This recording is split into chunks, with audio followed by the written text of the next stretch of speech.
Hello ladies and gentlemen, this is Kim C. I teach beginning, intermediate, and advanced university fiction, and this is my one-woman Stephen King podcast where I break down and analyze the Stephen King titles that don't get a lot of sunshine. And today it's especially bright and shining in the formerly gray world of Empis, because we're continuing our Stephen King fantasy exploration with a distillation of 2022's Fairytale. Alright boys and girls, there are many thoughts and many feelings on this novel, but we're going to take a quick moment to start with positivity and gratitude as I stare at my brand new hardcover copy of Polley that was released around 2 weeks ago. Let's start with how grateful I am that the soon-to-be 76-year-old Stephen King gave us an incredible outlier of a novel to digest that is Fairytale. That's what we're going to break down in today's episode. But I just want to celebrate that he's still writing. Oh my gosh, friends, there are still works to discuss, and that alone is worth taking a moment and praising from the rooftops because it's a miracle, everybody. It's a sheer miracle. And what a kindness that at his age, in these golden years, we're still getting King titles. He's still writing for you and for me. I love it, I love it, I love it. And I wanted to start there because it's so important we practice gratitude. Each King title, no matter what it is a dang gift to us all. Truly an undeserved gift from a very kind man and a brilliant creative to all of us. So thank you, Steve. On with the show, friends. There is a lot of charm in this novel, a heck of a lot of creativity, and the most world building I've encountered this side of the Dark Tower in my personal King journey thus far. Which, a few days ago, I did a little county count of all my titles, and guys, I'm at 49 King titles. Which I'm pretty proud of myself. That's a nice dent for 10 years. I could definitely pick up the pace a little bit, but I'm glad where we're at. Still have a long way to go. But this is a story that, aside from the tower, has the most amount of world building exploration, and I absolutely love it. Because if you've been listening to the show a while, it's often a complaint I have with some of King's works, especially those with sci-fi inclinations. He always leaves me wanting a little more, to the point where it becomes a weak spot in the narrative for me. But I feel, finally, amazingly, we don't have that in this title. Not at all. More on that later. The novel Fairytale continues our Fantasy King exploration that we started a few months back with the Eyes of the Dragon. Oh, I really enjoyed that one, guys. Lovely writing, very intriguing simplicity. And the whole story, for me, is very much like a spritz of pleasant perfume where it's gone far too soon, but definitely lingers in the mind. If you haven't read it, please spend some time with it. Very worth it. So with that in mind, aside from The Dark Tower, I believe the only other fantasy title, we've got The Eyes of the Dragon, now Fairytale. And I know for a fact that the compilation written with Peter Straub, that is The Talisman and its sequel Black House, is fantasy as well. I do have plans to read Talisman and Black House, but I'm saving the compilation novels for the end of my King journey. I know, guys, I know, but it's a whole can of worms for me when you have someone else's literary style mixing with King's. I am not a reader that just focuses on plot. I focus on the whole dang house, and I'm not quite ready to go there yet. So those are on the back burner for a little while later, for someday. But for today, it's Fairytale time. And I think, as we'll explore in this episode, we're going to unearth some evidence that King's fantasy outputs are somewhat stronger than his sci-fi. At least that's where the evidence lies. When it came to some of the press surrounding this novel before it was released, this is a title that King was said to have written during COVID, and as a matter of fact, it was. This was composed November 2020 until February 2022, so about a year and change. It wasn't exactly in the lockdown portion of that fabulous year that was the pandemic, but he said he wrote it, quote, to feel better, end quote. And that really seals it for me, folks. There's a lot of power in that statement, especially when, not that I want to, but when we take a quick glimpse back at all we've endured, to know that this was a story that brought him joy after everything that had gone down is a really powerful aspect to this story. I really like it a lot. So when we go about the route of describing this novel, this is a boy and his dog story. This is a fantasy adventure nomad story that calls on the hero's journey, and it seems to have magically taken shape as King was writing it, as that's what his writing style dictates.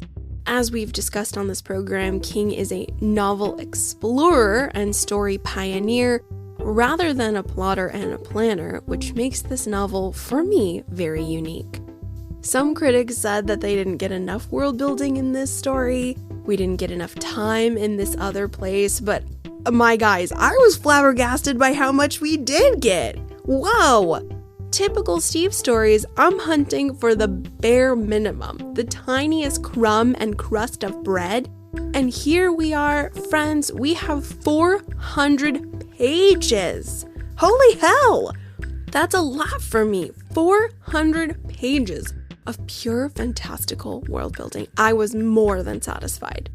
We're going to talk about pacing and whether or not said world building was executed well, but I can't get over how much we got. I'm a satisfied customer. Don't know about y'all, but I'm thrilled with the massive buffet spread we were provided with the novel Fairytale. As you guys might have heard at the end of my Shining episode, I gave a little sneak preview and said that I really enjoyed the first 2/3 of this novel, but not really the last third. And I think I'm gonna hold true to that, but we'll reveal more on why that is as we explore. But firstly, I should begin with what a huge fairy tale fan I am in general, as in classic fairy tales. Hans Christian Andersen, Charles Perrault, the Brothers Grimm, and when I was in elementary school, I got super into Greek and Norse mythology because if you're hunting in your local library, they often have illustrated children's editions with all the X-rated stuff cut out. It wasn't until later that I followed up on said stories and learned what really went down, but as a kid, I was so obsessed with them, I checked out the same books all the time, over and over again, literally every week. I was also a Disney kid as well, so mythology, fairy tales, it really is no wonder I went into creative writing and teaching fiction, because it was really the sustenance of my young soul, but I digress. This story is full of charm and feel-good moments, and I do believe that it is one that will require multiple readings. When I closed the book and I kind of just let it wash over me and I thought about the whole story beginning to end, I really believe Fairytale is a prime contender for being potentially underrated down the road. Because I've talked to folks and no one who I've met, and we're talking seasoned constant readers, guys, very, very long time King fans, very few of them who I have chatted with have said that they loved it. They liked it, they enjoyed certain parts. Some of them really did not like it and were a little upset by it. Not a lot of those people, but there were a few. So overall, I can tell this is a King book not everyone is raving about, and that's where we come in, my friends. This is where the year of underrated Stephen King likes to reside. This is the gray area. The second I finished this book and I just sat there with the hard copy in my hands, I knew that the way I felt, which was strange, slightly delighted, slightly perplexed, slightly problematic, this would be a novel that needs time. This needs a little bit more time in the barrel, ladies and gentlemen. This needs to age a bit and sit on the shelf for a while, and I'll circle back to that idea here in a little bit, but for now, let's dive in with our analysis. If you are new to the show, this is what we do. We begin this novel exploration by starting with what's working. So we're going to look at areas of strength, areas we really like, because that's what you always do in fiction workshops. We always begin with the good stuff. Next, we're going to take a look at our characters. We'll investigate which heroes, villains, and honorable mentions we have. We'll also select a portion of the text to read and discuss. And then we're going to transition into criticism and questions, of which I have a few. I do my very, very best to avoid spoilers, but please watch out, my guys. It's a really good idea if you've recently read Fairytale or listened to the audiobook not that long ago, because I don't want to ruin anything for you. And sometimes when I get a little excited, stuff absolutely flies out of my mouth, and I'm really sorry about that, so just a heads up. My chosen text was the 607-page American hardcover edition. I read this novel alongside the audiobook, of which I really enjoyed. Seth Numrich, I hope I'm saying his name correctly, I could have butchered it, but he is absolutely grand, and he narrated the audiobook of Later, which is a 2020 hard case crime title I'm obsessed with. I super love that story so much. I'm a huge hard case crime fan in general, but he did a great job with Later, and he does a wonderful job with Fairytale. So please check out his version of Fairytale to enhance your reading experience. If you're into that, highly recommend. And now, let's get into our summary. In Centuries Rest, Illinois, Charlie Reed is a 17-year-old all-American teenager plugged into classes, sports, and girls. While biking near the historic district of town, a barking dog grabs his attention. The dog's owner, cranky and elderly Adrian Bowditch, has taken a bad fall. While Bowditch recovers in the hospital, Charlie is entrusted with caring for the seasoned German Shepherd named Radar. Charlie enjoys looking after the dog and hanging inside the very eccentric house. But outside the house is what gets Charlie's attention. Before his death, Bowditch tells young Charlie that inside the shed is a gateway to another world. With Radar by his side, Charlie heads down stone steps into this new world, a world of blue skies, enticing aromas, and a desperate community seemingly under a dark spell. This is a world of gold, monsters, mermaids, night wolves, giants, and a place where the impossible is possible, and saving Radar is in Charlie's grasp. Alright, lovies, we've got our gold and Radar's leash in hand. Let's head down the stone steps and begin this episode exploring 2022's Fairytale. Let's start the show.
Good sirs and madams, welcome to Empis. This is the strength section exploring 2022's Fairytale. I've got about 3 categories, maybe 4 if we have time, but I want to start this section by taking us to a class on campus. We're going to be big-time lords and ladies, stalking the halls and heading to mythology class for a few minutes. Maybe intro to folklore or comparative cultural studies, perhaps, but I gotta get nerdy for a quick second, because even though this seems like a really sweet little dessert of a story, it's actually quite powerful in regards to the playbook it pulls from, and I really wanted to highlight that playbook to all of you really quick. Attention, all of my creatives and all of my writers. If you are a dabbler in fiction, if you have some ideas bumping around your brain like a lot of my students, this is a really, really important topic, and Fairytale is the perfect story to talk about it. I might have mentioned in the intro the hero's journey. And before we get into it, we do have to mention the very famous, very well-known scholar, Joseph Campbell. Hopefully you're all familiar with Mr. Campbell, especially if you're a Star Wars fan. But Mr. Campbell was an academic, a literature professor at Sarah Lawrence, and then he kind of stumbled into research, which led him into the field of myth and religious studies. And he started traveling all over, learning all these folk tales through different cultures, different tribes, all the myths and legends he was learning about. He wrote them all down and distilled that a lot of these stories can all be funneled into a formula called the hero's journey. He cited a lot of psychologists. Carl Jung is somebody who he referenced quite a bit. For any of you psych majors out there, it's really interesting stuff. He examined anthropological studies, lots of research, under the theory that all stories are basically derived from one formula. He called it the monomyth, which unites all of them together no matter where the story comes from. So naturally, this sounds amazing, and it was, and Joseph Campbell's publications got a lot of attention and press because apparently Mr. George Lucas was so inspired by Campbell's theories when he was writing Star Wars, the rest is history. So I'm going to quickly talk about all 12 steps of the hero's journey, and as I do, I want you to have Luke Skywalker in mind, maybe the plot of Wizard of Oz, and heck, this novel Fairytale. I want you to have Charlie Reed in your mind when I go over these steps.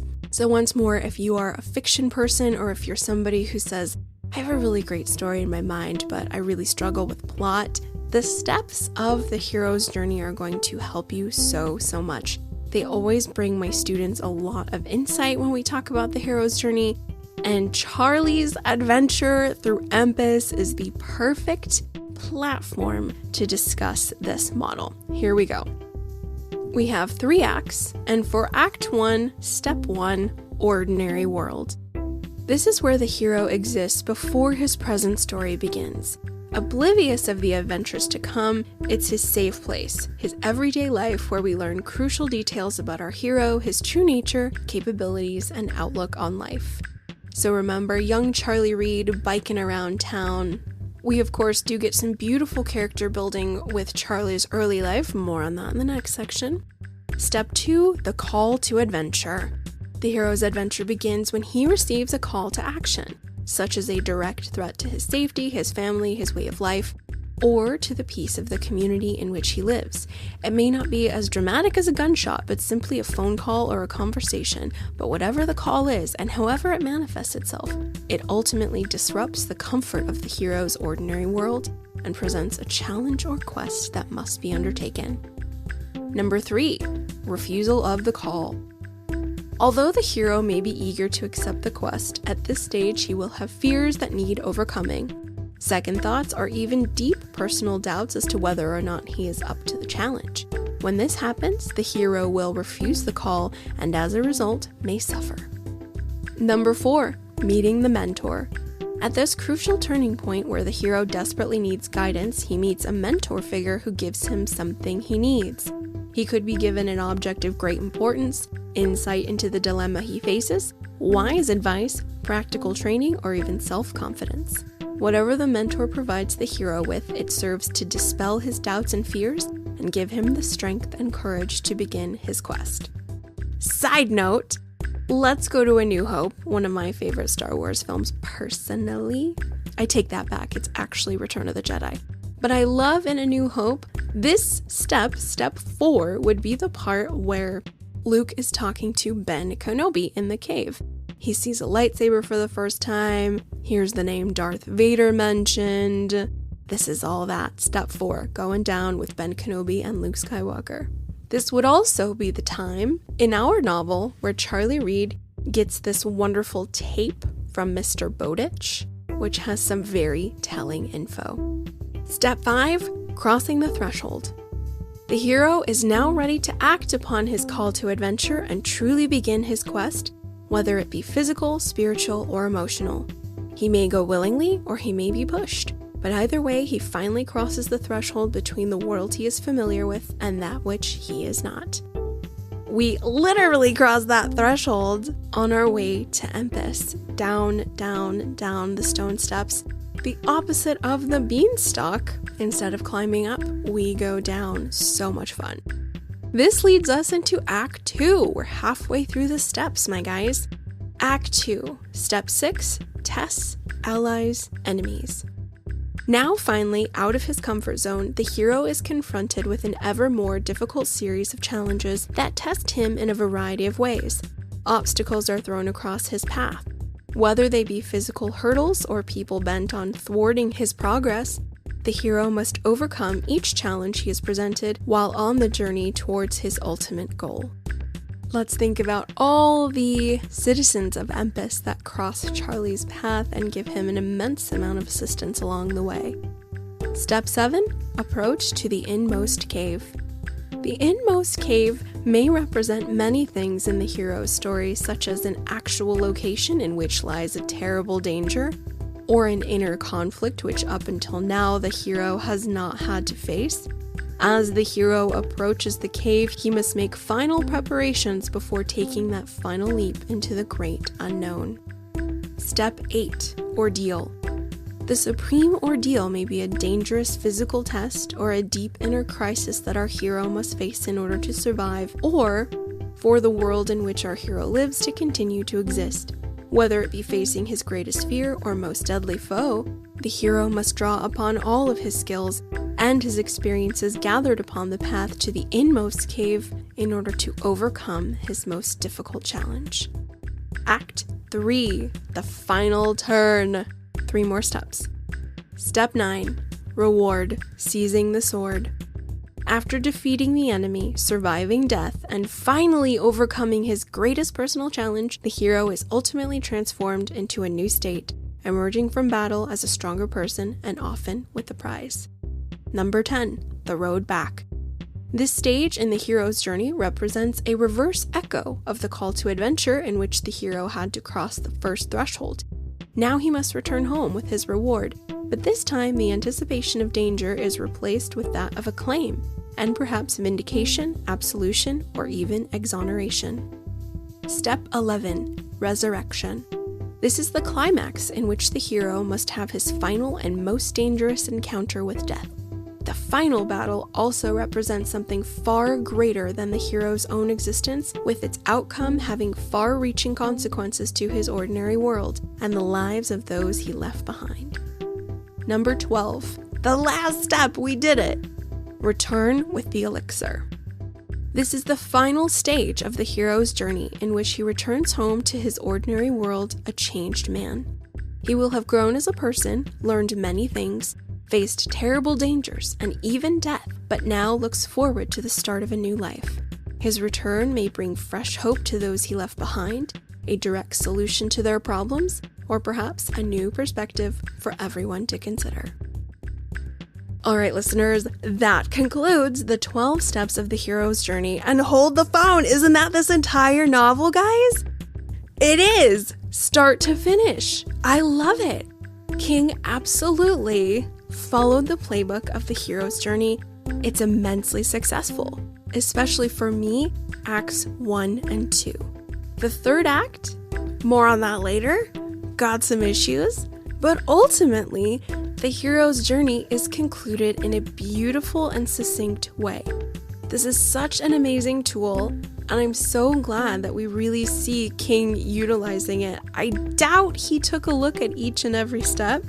I think he's just a natural storyteller by this point, and all of this falls into place without him having to reference anything. But if you guys are writers out there, or creatives, filmmakers, and you haven't heard of Joseph Campbell's monomyth or the hero's journey, please reference it ASAP. It's something I talk about in my classes all the dang time.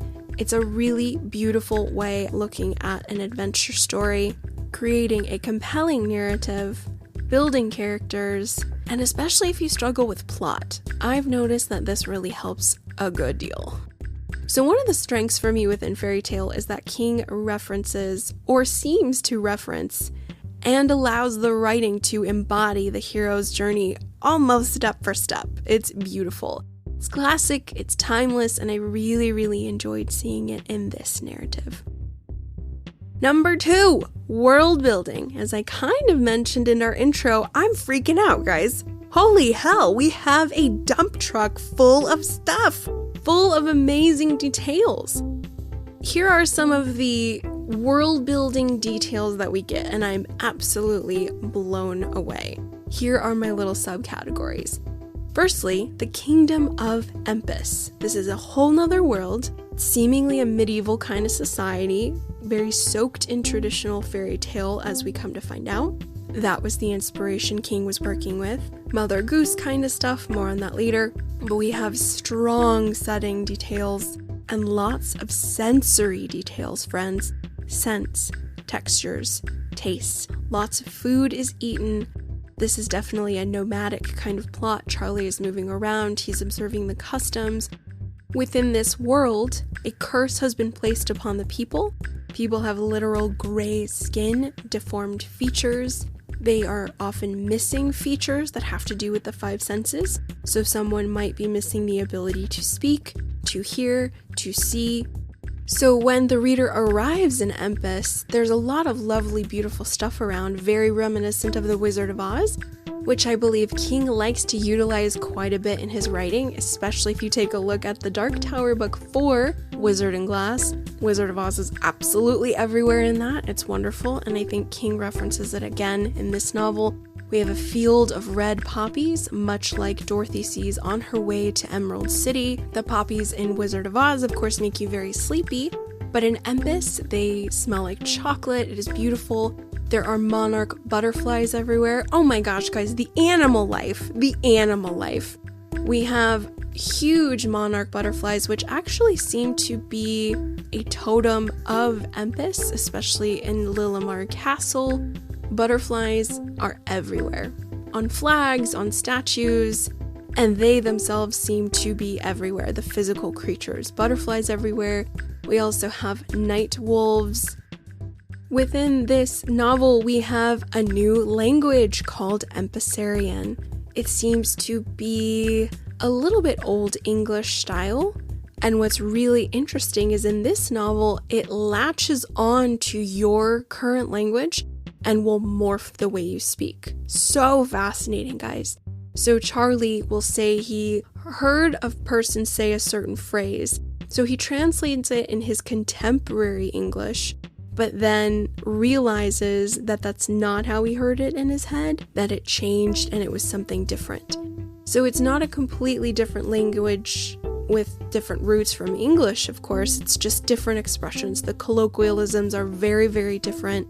It's older, more traditional, more formal, but what's wild is it'll just automatically morph your own tongue. It'll morph your comprehension of what's being said automatically. You don't have to do anything.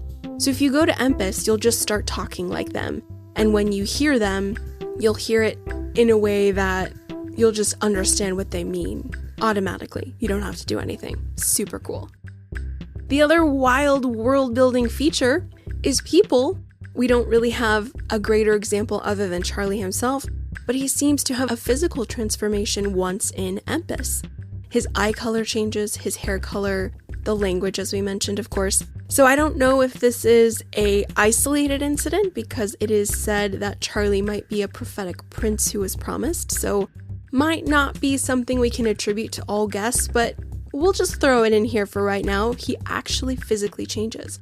Charlie is said to have dark brown hair. He is blonde by the end of the story. He has blue eyes by the end of the story. He is transforming to fit this world. He is being assimilated by it very calmly, very subtly, until he looks in a mirror and is like, I'm not who I am. We definitely have some beautiful locations, as I mentioned. We have a castle, Lilimar Castle, Deep Maleen, which is inside the belly of the castle. I think it's Lilimar, it might be somewhere else. It gets a little wild there in the third act. But Deep Maleen is kind of a glamorous Mines of Moria for my loader people out there. Probably not as deep or expansive, but it's a big old dungeon that he spends a lot of time inside. We have Skeletor-esque skull creatures that are kind of these muscle soldier guys. If you're thinking of palace guards, think of Skeletor from He-Man. I know that might be a stretch for Gen Z, but please Google it. It was a cartoon in the 80s. As a matter of fact, I was a baby when He-Man was popping off, so I really shouldn't reference that, but I love 80s pop culture, so I will. But I was recently born, fresh from the oven, when He-Man was on TV, so I don't know. I shouldn't have knowledge of it, but I do from reruns.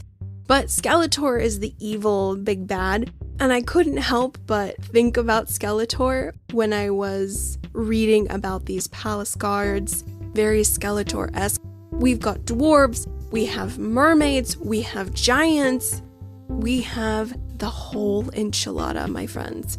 We have cognizant insect messengers, so all of the animal life seem to have, according to the text, they're aware, they are conscious, they have the ability to speak, sort of, without revealing too much about the plot. And we also have a very rich backstory of the royal Gallian family. King creates an entire royal family.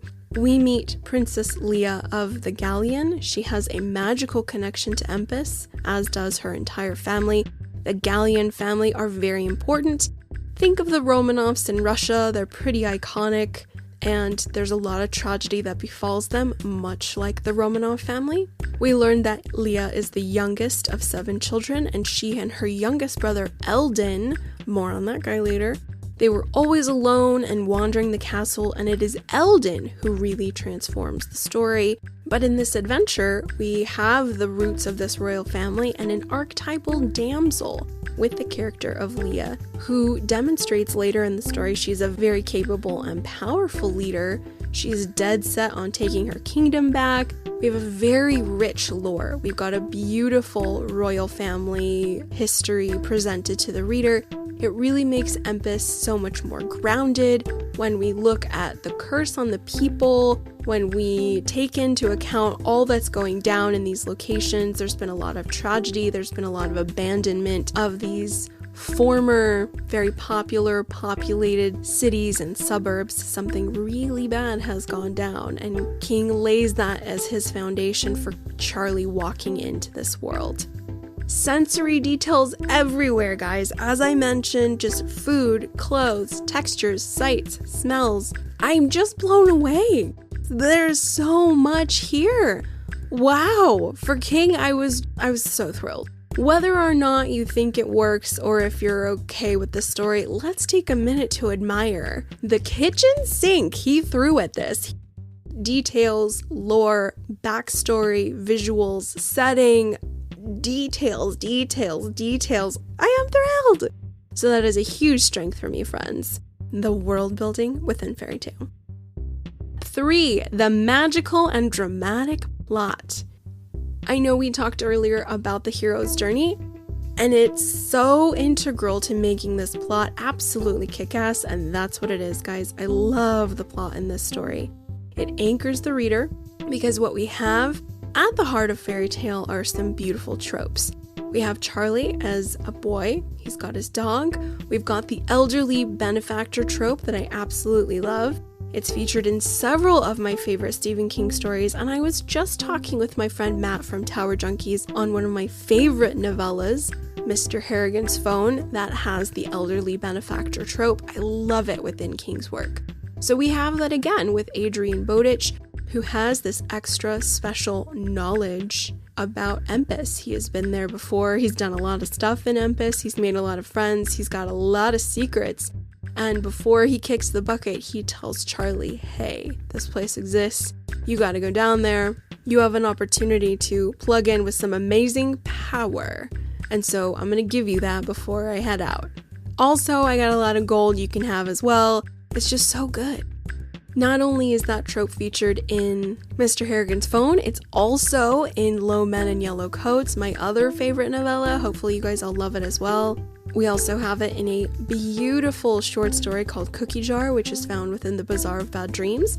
So if you are a huge fan of the elderly benefactor trope, oh my god, we've got some glorious iterations of that. But what's really beautiful about this plot, aside from the magical and the fantastical that we have, is Charlie is a young adult character who we meet at the beginning of this novel, who's encountered a lot of loss, which is another powerful king character exploration. Charlie lost his mother at a young age, and so he's, in a way, trying to fight loss at every step of his life. This makes him a very bold and brave individual, and so in this plot, Charlie is consistently doing the right thing or the best and strongest thing to stop loss from happening. And it really carries me through the entire story. There were definitely lulls in the narrative, especially toward that third act, but I kept going, especially when we realize as the reader that Radar's in trouble. And I'm a huge animal lover. I'm sure a lot of us are out there.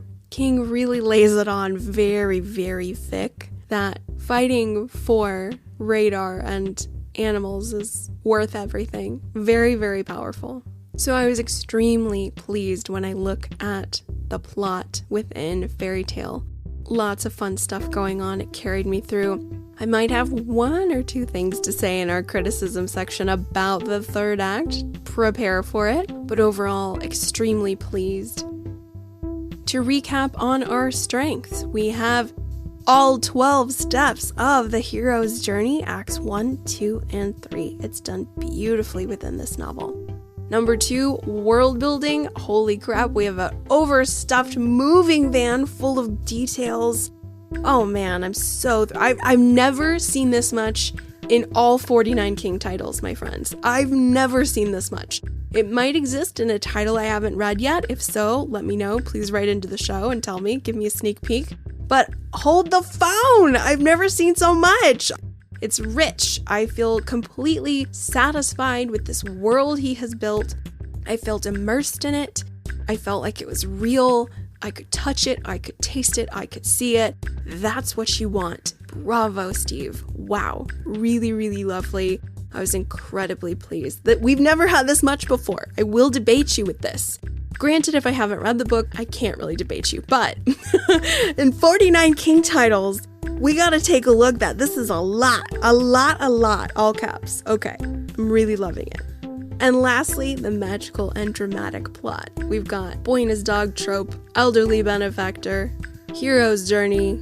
The symbol of the mother is everywhere. If you look at all of the female characters that Charlie encounters, lots of maternal influence, which makes the plot even stronger due to Charlie's loss of his own mother. We got beautiful, powerful stuff going on here, guys. So now that we've talked about my 3 favorite areas of strength, into the castle we go. We got a sundial to find in our next section, exploring the characters of 2022's Fairytale. Grab Radar's cart and the snacks from Dora, and I'll see you in our next section.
Welcome one and all to Lillimar Castle.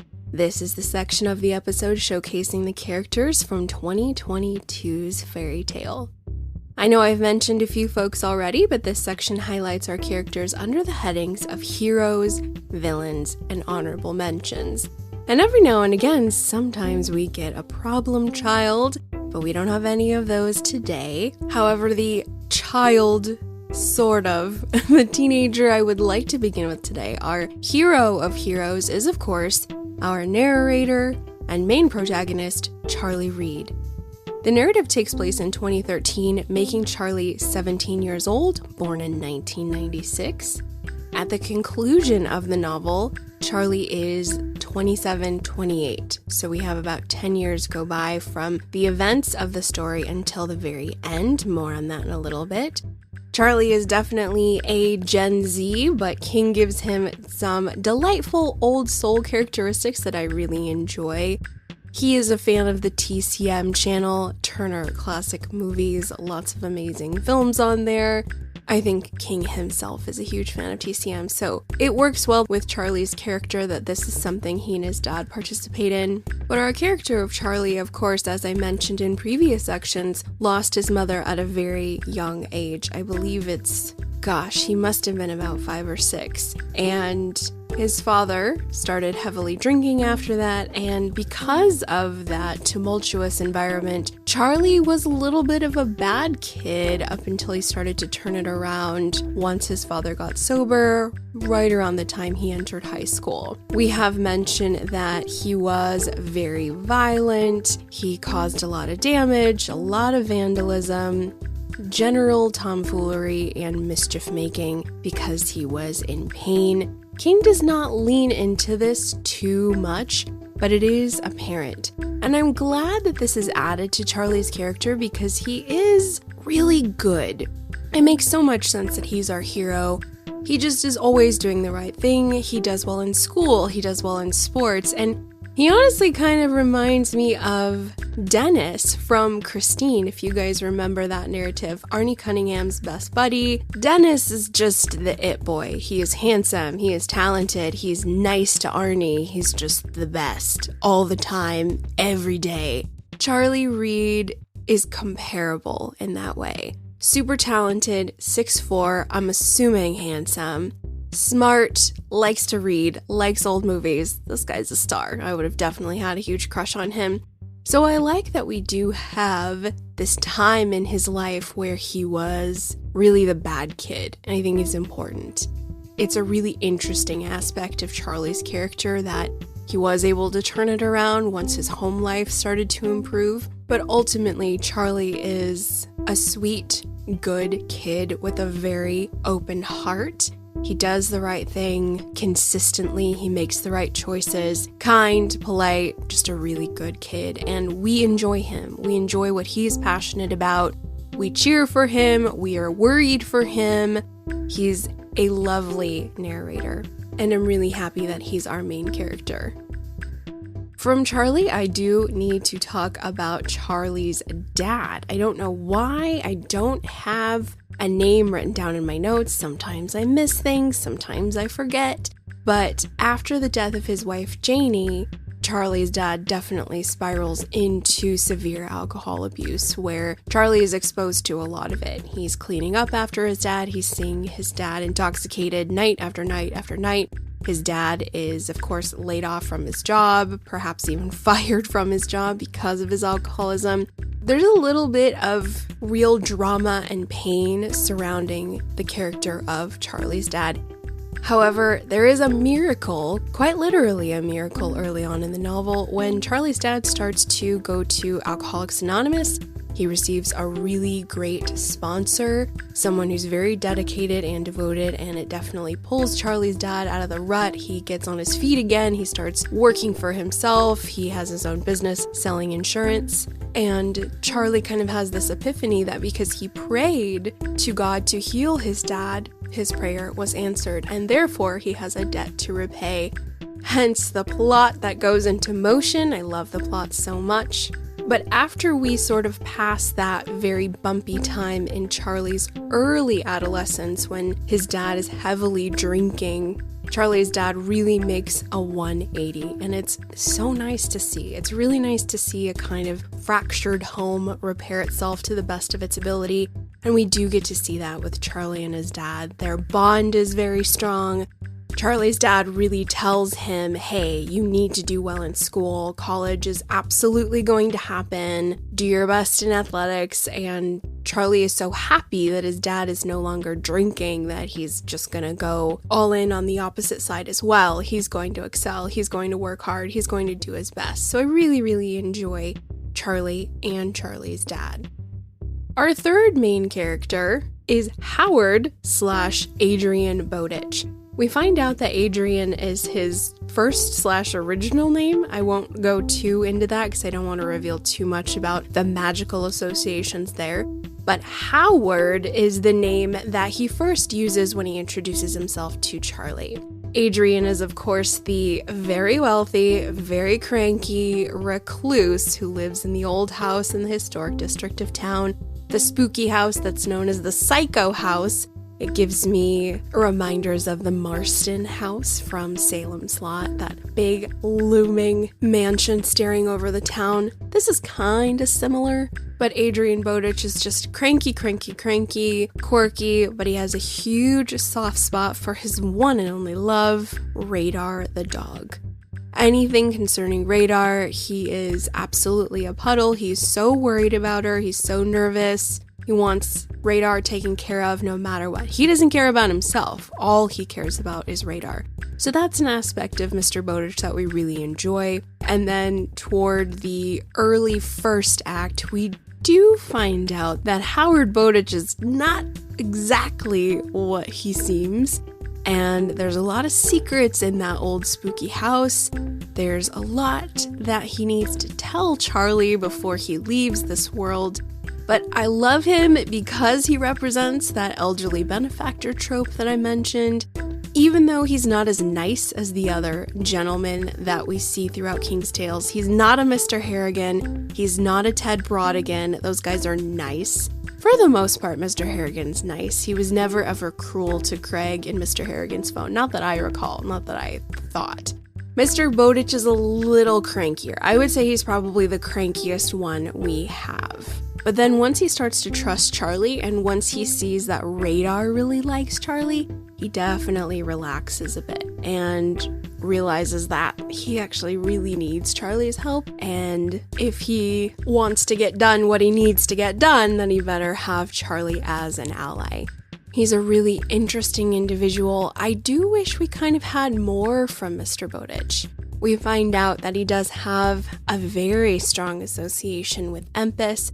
That's where a lot of his fortune has come from. He's built a lot of relationships. But other than a couple clues here and there inside of Empis, we don't really know much else, which is a little sad. It seems that Mr. Bowditch was kind of a solo bachelor, only really wants to have his dog Radar or a pet to take care of.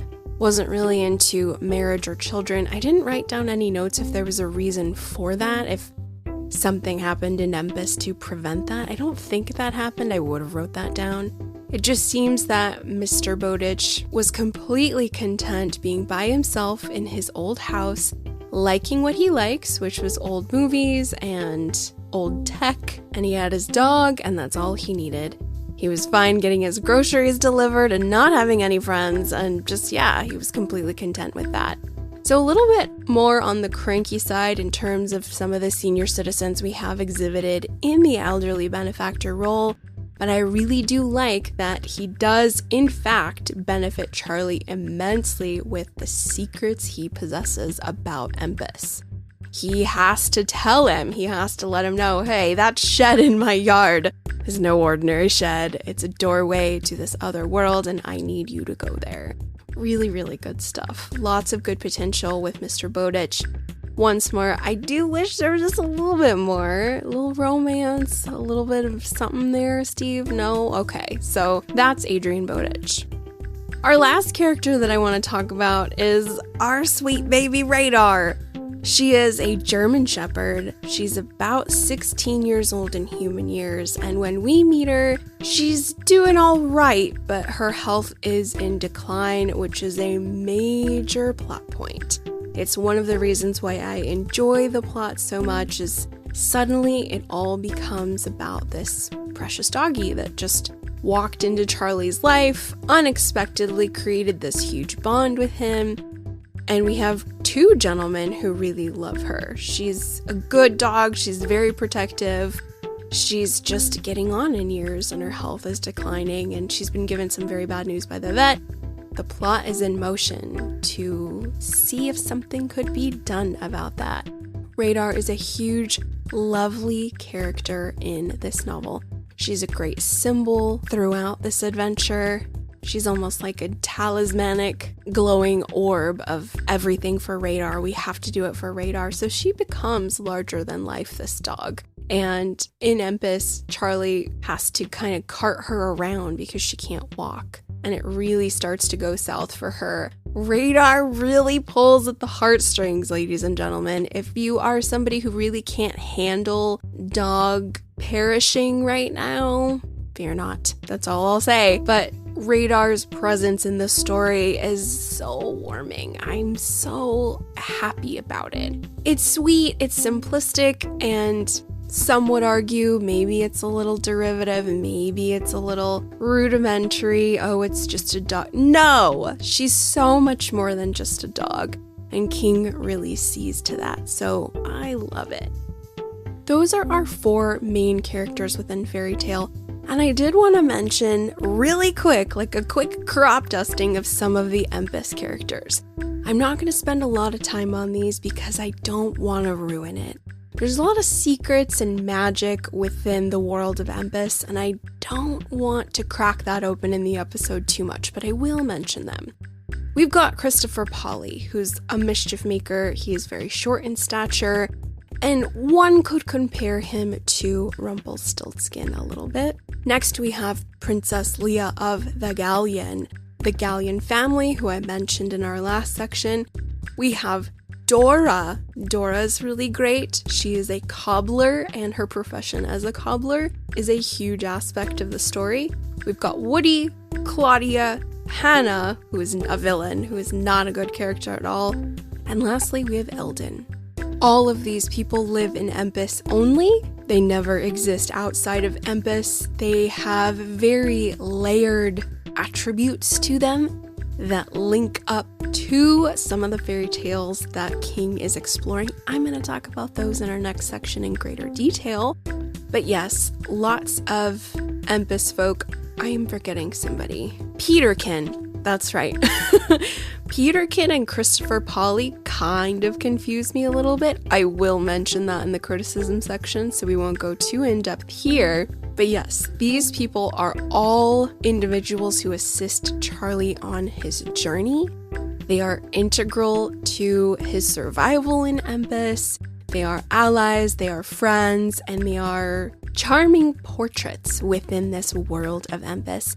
I don't want to reveal too many details about them because there is magic in there, guys. I want you to discover the magic for yourselves. And if you have already read the novel, you know that these people are very special to Charlie's journey and that these people definitely need his help.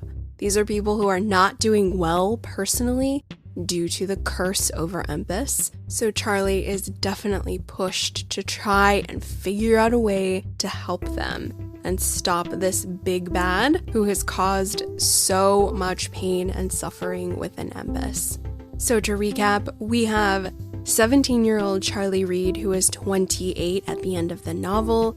He's our Gen Z, sweet, handsome, well-rounded, good guy American teen. Very, very similar to Dennis from Christine. However, I have a little issue with Dennis. Perhaps I shouldn't use that comparison too much.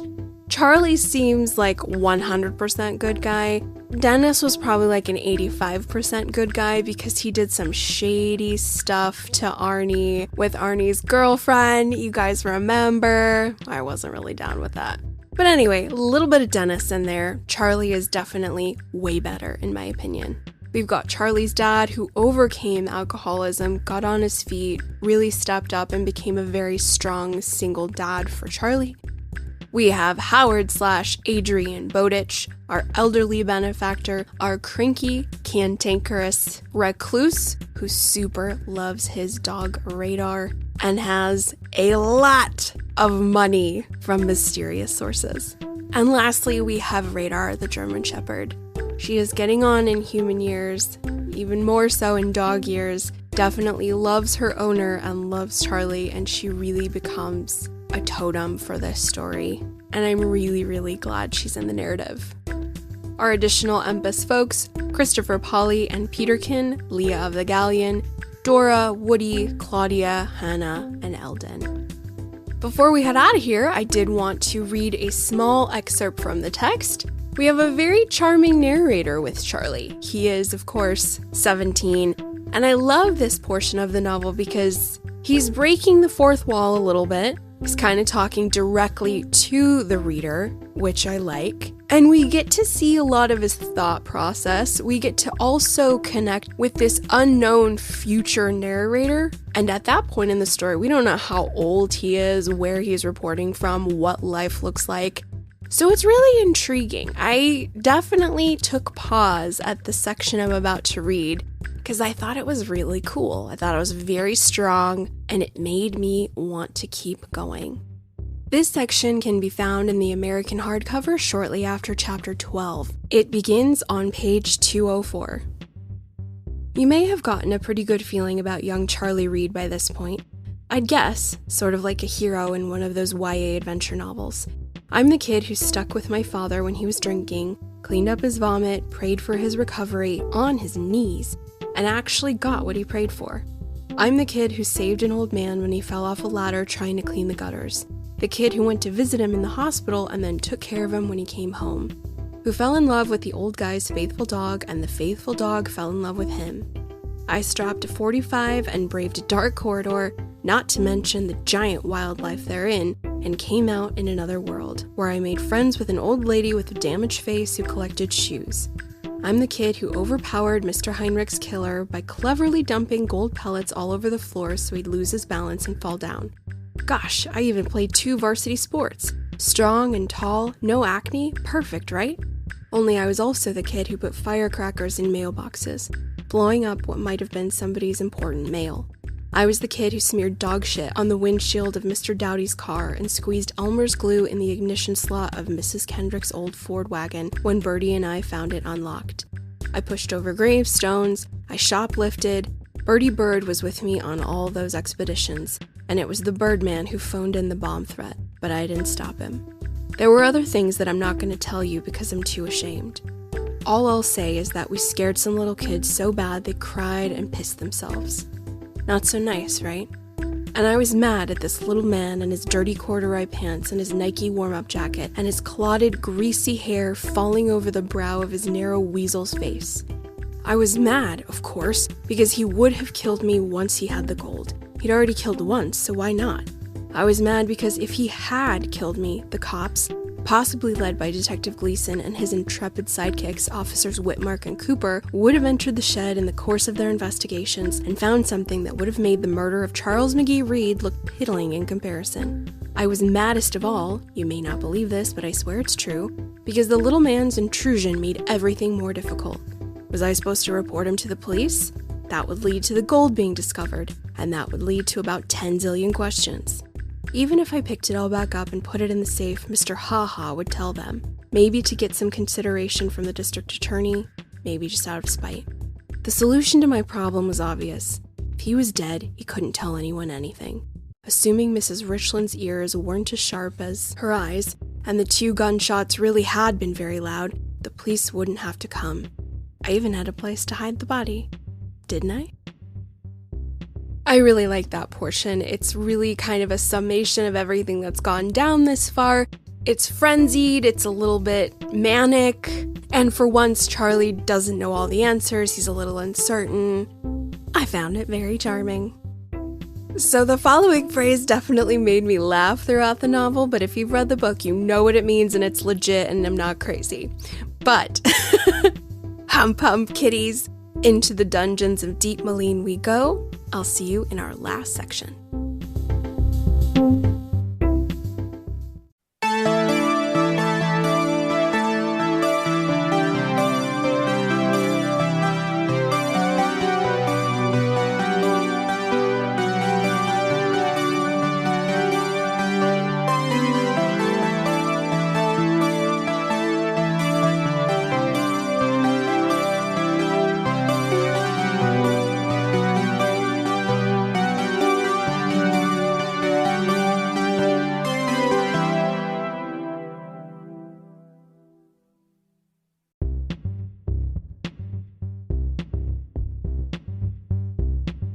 Boys and girls, we've made our great escape from Hannah the Giant. We are back on the road to our friends, heading into the criticism and question section of 2022's Fairytale. I feel for the most part I've maintained throughout this episode that I like Fairytale, but I don't love it.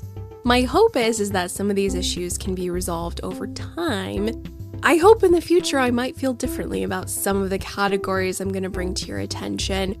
Maybe they just need time. Maybe in a couple years when I do a full reread, all the things I'm going to be a brat about will just smooth right over. No qualms about it. That's my hope. But for right now, presently, I have a couple issues, and please know that I've taken into account what a strange and outlier novel this is for King. It's something I celebrate. I love that we have an absolutely experimental, fantastical, magical, whimsical tale completely out of left field. This is a pandemic escape book. I love it for that. There are so many things that I celebrate about this novel, but I do have a few categories to share with you because maybe you felt the same on your reading journey. That's my hope. Maybe I'm not alone. Maybe I'm not crazy. And the first category is called After Chapter 19. Okay, so we have 32 chapters in this novel, but after Chapter 19, coincidentally, for whatever reason, my friends, the plot really loses steam for me. And now, overall, I really do enjoy the plot, and that's why I listed it as a strength, but something happens after Chapter 19. Because in Chapter 18, we have a huge beyond huge milestone, a really big plot arc, and it has to do a lot with Radar. And up until Chapter 18, Charlie's love for this dog, his devotion to Mr. Bowditch's wish, all of that drove the plot of Charlie plugging into the hero's journey, leaving his ordinary world, going into Empis. All the people he meets are allies on this quest, and Radar is at the center point of all of that. And by Chapter 18, without revealing too much, Radar is all good. It's all good. And that driving force, that energy and that urgency, it really kind of dissipates for me. In Chapter 19, Charlie and Radar get separated, Charlie gets captured, and then for the next 13 chapters, the narrative really goes to a very strange place, and for whatever reason, friends, it just didn't stick to me as the narrative did in the first 19 chapters. I'm trying to figure it out, but it just was not as strong.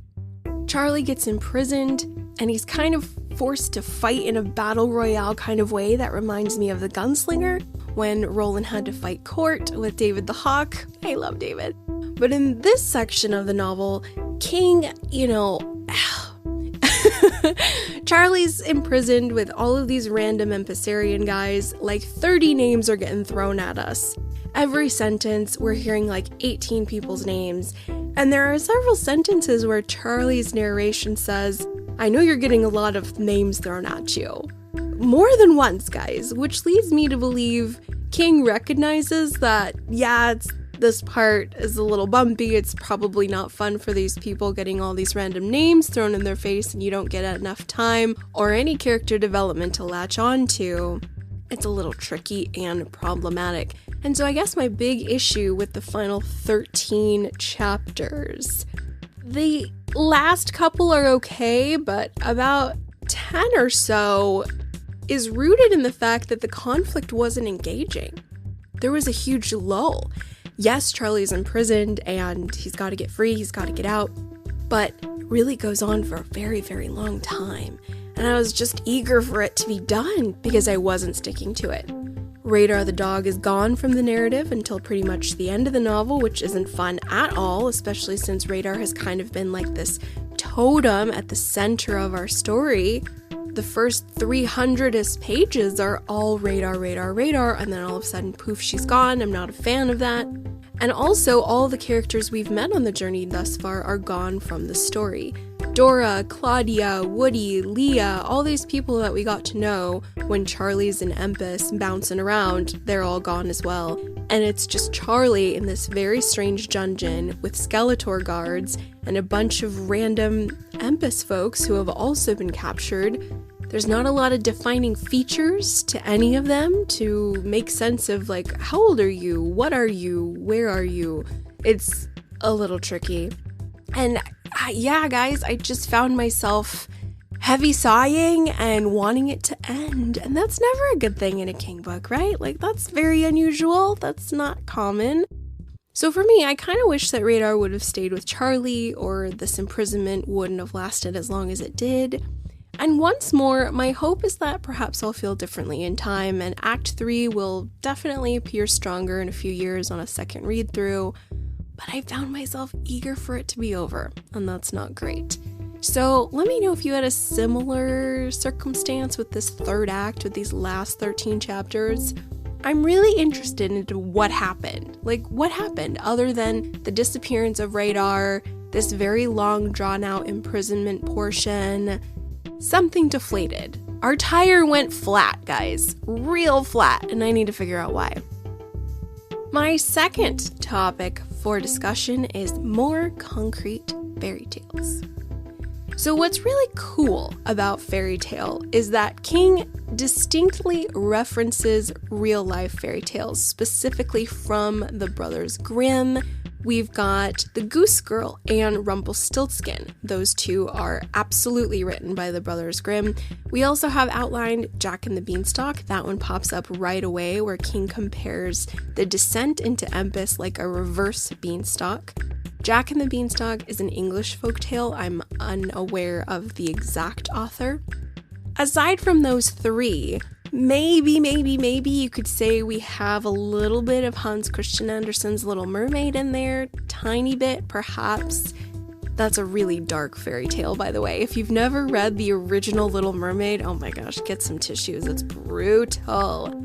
But what I love in Fairytale is that Rumpelstiltskin is probably the strongest fairy tale that's referenced in the story.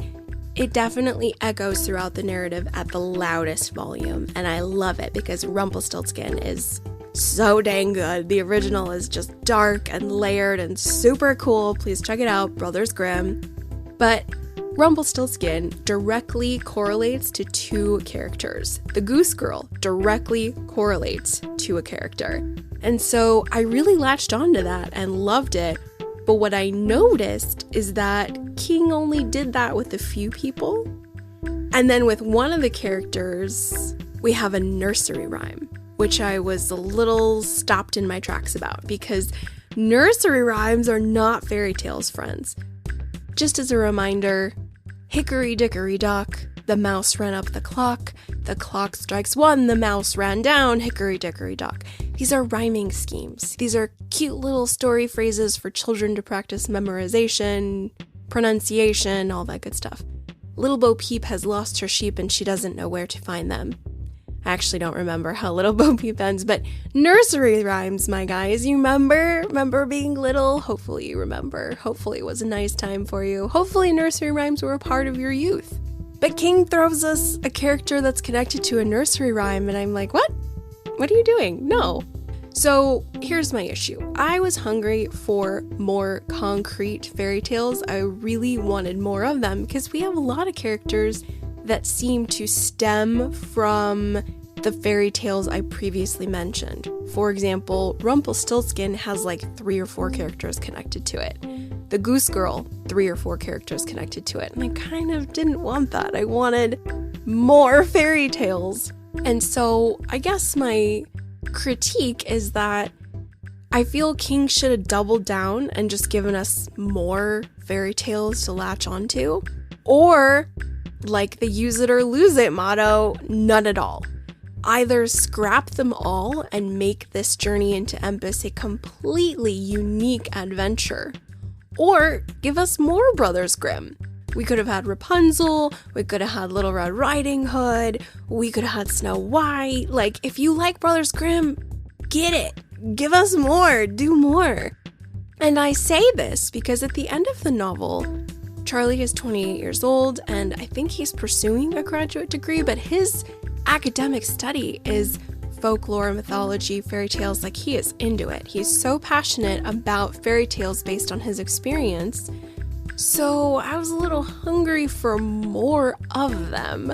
We really only get a definitive 3 or 4, and I know I'm being greedy because here I am celebrating the beautiful world that King has built, and I'm not denying that. I am not failing to recognize the beautiful, immense world he gave us with Empis and all the rad stuff, but he titled this novel Fairytale. That is a tall order. So I was hungry to see more. My hypothesis is that King picked a few favorites, sprinkled them in, and then deviated toward making his own. So it's like half historical reference, half I'm creating my own unique thing. It works, but not really, because at the end, Charlie's like, I love fairy tales, this is my life. Going forward, I'm all about fairy tales. So this was a very defining time for him.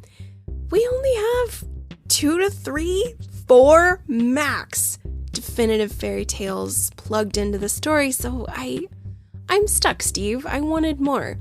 More Brothers Grimm, more Hans Christian Andersen, Charles Perrault, or stuff that you like, and not nursery rhymes. Dora is a cobbler. She's not the old woman who lived in a shoe. That's a nursery rhyme. So, yeah, I think there might have been a greater need for more research done, which maybe he just wasn't in the mood to do that. But in regards to whoever was editing this, I mean, how do you tell Steve to change something? I wouldn't be able to do it either, but I think it would have been so much fun if each of these characters would have had a direct fairy tale correlation. That would have been so charming and so magical, and it would have enhanced the magic of this story.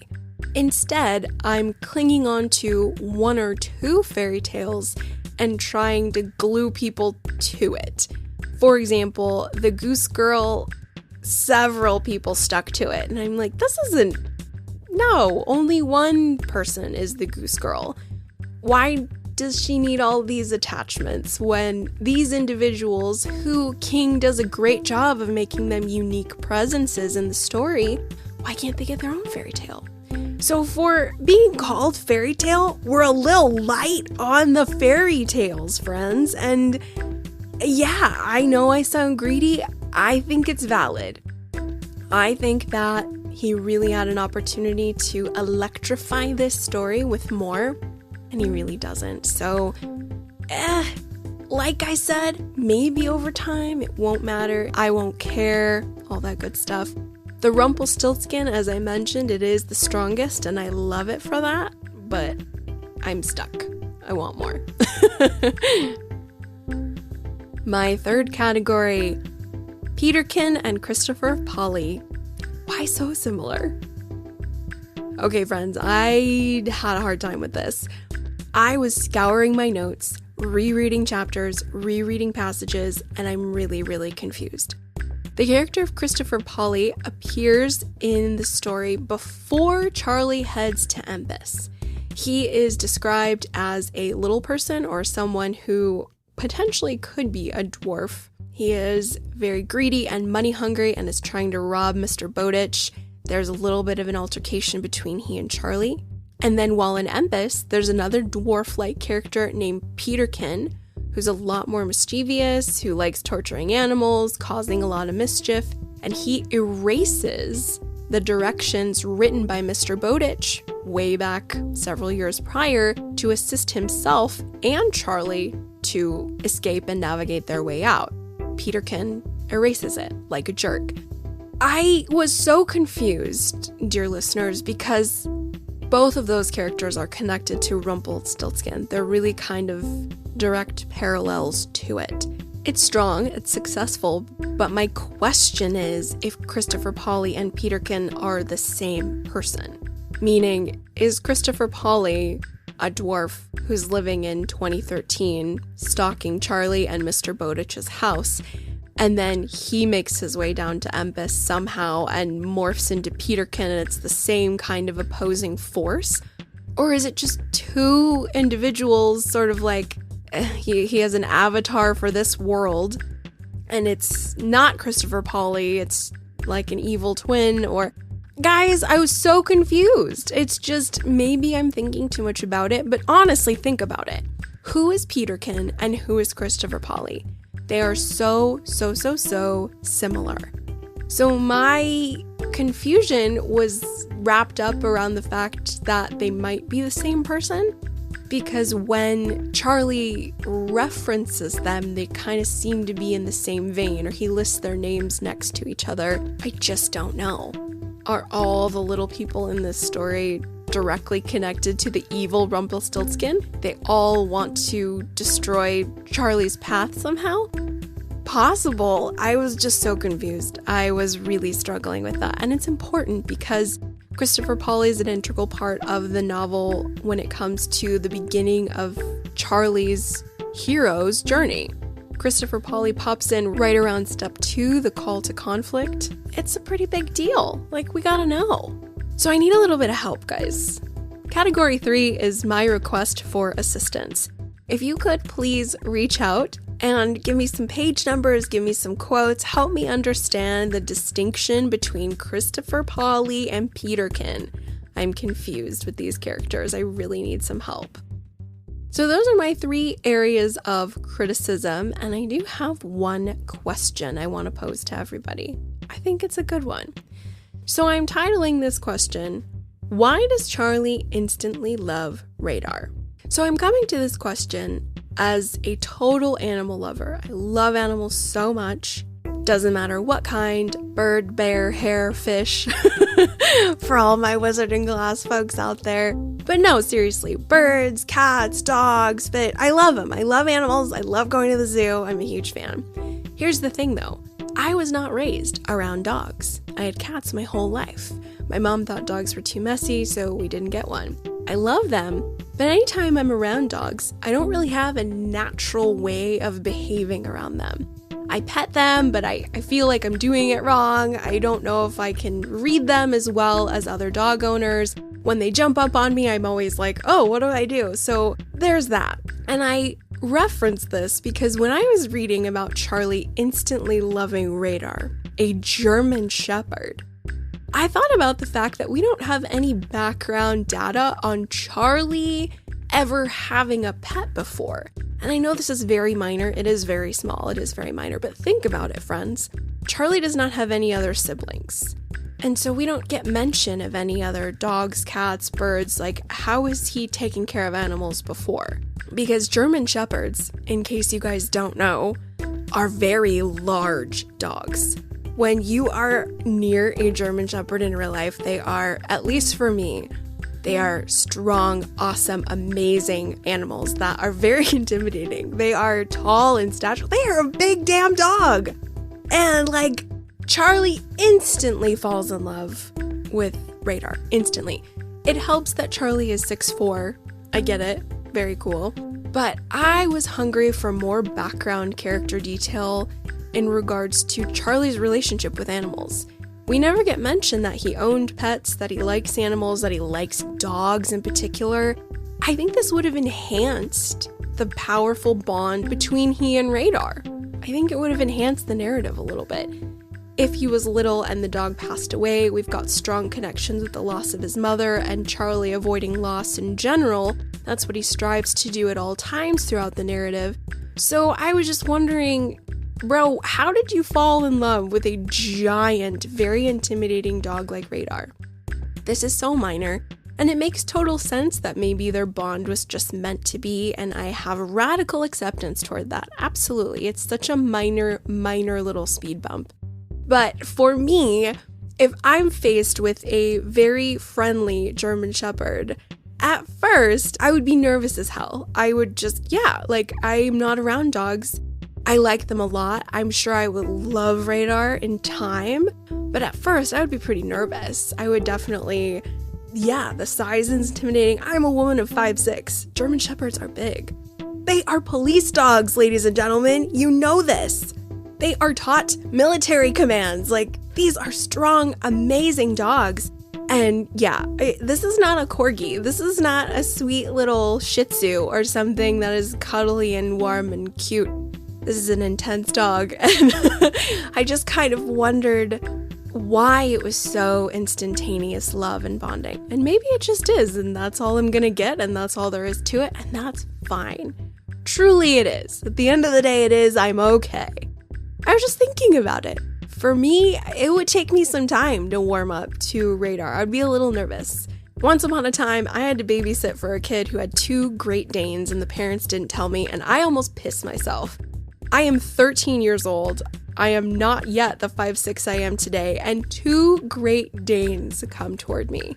I wouldn't say I was traumatized, and I don't think I'm afraid of dogs at all. I just don't have a natural way of interacting with them.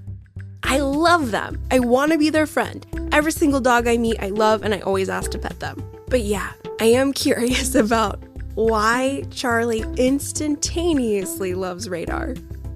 Just a thought. Just curious. All right, my loves, before we get into my final thoughts in regards to Fairytale, let's recap some of my novel peccadillos. Number 1, after chapter 19. Gets a little bumpy for me. Number 2, more concrete fairy tales. And number 3, Peterkin and Christopher Polley. Why so similar? And then, of course, my question, why does Charlie instantly love Radar? All right, lovies, final thoughts. I think it's important that we consider the time this was written. I don't even want to think about 2020, but it is something we kind of have to do because King composed it toward the tail end of that terrible year. And I remember when I was teaching that year, I had been working with students who were absolutely ready to go to Hollywood and be TV writers for dark detective dramas. They wrote very dialogue-heavy police procedural, really, really strong character pieces. And all of a sudden, those same students were giving me wholly fantastical, magical, whimsical dragons, kings, princes. I was like, what is going on? Wow. Complete left field, complete outliers. And it makes so much sense. Why? I think everybody and their mother wanted to just get out of here. And so when we would go into our own minds, we sought out anything we could to blast out of our own brains and go to some place happy, magical, some place that was a complete escape. Brand new country, new systems of government, new animal life, crazy foods, crazy vegetation. It's pure imagination and freedom and safety. And so when I look at Fairytale, I see that. I see King wanting to get out of his reality and think of something sweet, whimsical, bright, shining, flowers, butterflies, castles, 2 moons, golden. It's magical, it's sweet, and it's hopeful. Most of all, Fairytale is a hopeful narrative. It's a story about overcoming things and trying with all one's might to stop an inevitable outcome if we can, to do our very best to fight for those who don't have a voice. It's beautiful. It's really charming. So I say that because a lot of folks don't know what to do with this novel. They like it, they kind of don't. A lot of people have a lot of vitriolic stuff to say about it, but I don't view it like that at all. I see it as a fantastical escape into one's imagination. And I lean on that quote that I mentioned at the beginning where he wrote it to feel better. I love it for that. And like I said, hopefully with some time on the shelf, a little bit of time in the stew pot, maybe when I come back to this book, I'm not going to feel the way I feel, and I'm just going to radically accept everything and love it all for what it is. And for the most part, I do. I think I just need to spend more time in that 3rd act and maybe give it another chance, perhaps, or I might feel the exact same, unknown. But when I look back at that time, I had so many fantasy drafts to sift through from people who never wrote fantasy before, and it was a fascinating thing, and I really, really get it. So that's what I think about when I think about Fairytale, that this was a hopeful, fantastical escape so we could all think about something else for a little while. And that's all I got, my loves. We've reached the end, and if you've made it this far, bless you. Thank you so very much for hanging out with me. If you are new to the year of Underrated Stephen King, it is so nice to have you. I hope you're having a good time. And if you haven't written into the show yet, please do. I'm at UnderratedSK@gmail.com. Feel free to say hi. Let me know where you're listening from. Let me know about your journey with King. And let me know what you think about Fairytale. Let me know if you have the answer to Christopher, Polley, and Peterkin, because I'm stuck. I am struggling. I need some help there. Coming up on the podcast, it's wild times, my friends. My original plan was to dive right into Salem's Lot. It's been a really long time since I've read that book, a good 7 years at the minimum. I've only read it once, and that is my book club selection for the month of October. So that's the plan. I have to read that, gotta get that ready. And my plan was to record an episode on Salem's Lot. However, I have blissfully been given an assignment from the brilliant beyond brilliant Matt and Scott from Kingslingers. I've been given a very special assignment that's a very tall order, and that will take precedent over Salem's Lot. I don't really know what the next episode's gonna be, my loves. What I will say is that it's not gonna be an underrated King pick. It's gonna be a heavy hitter, which I'm already really nervous about. I know that Salem's Lot will happen. It will. We will have a Salem's Lot episode. We will. I just don't know when. So everything's up in the air. This has been the most topsy-turvy year I can recall. All of my plans have just been vaporized with how this year has gone. It's a good thing. I'm not hating it. It's a good thing, but all my plans have just gone up in smoke, and I'm at the whim of the four winds. So we'll see what happens. I hope to have some definitive answers for you soon on the next one, but let's just say whatever Kingslingers is working on now, that's what Kim C has to work on. Super excited, beyond thrilled, nervous as heck, good times. Okay, for reals now, kitties, I'm headed out. Once more, if you haven't already, please share the show with a friend. That would really set my heart aflame. And please rate, review, and subscribe to the show, because that would truly be awesome. I love you all so very much. Please stay safe, and we'll talk again soon. Bye-bye.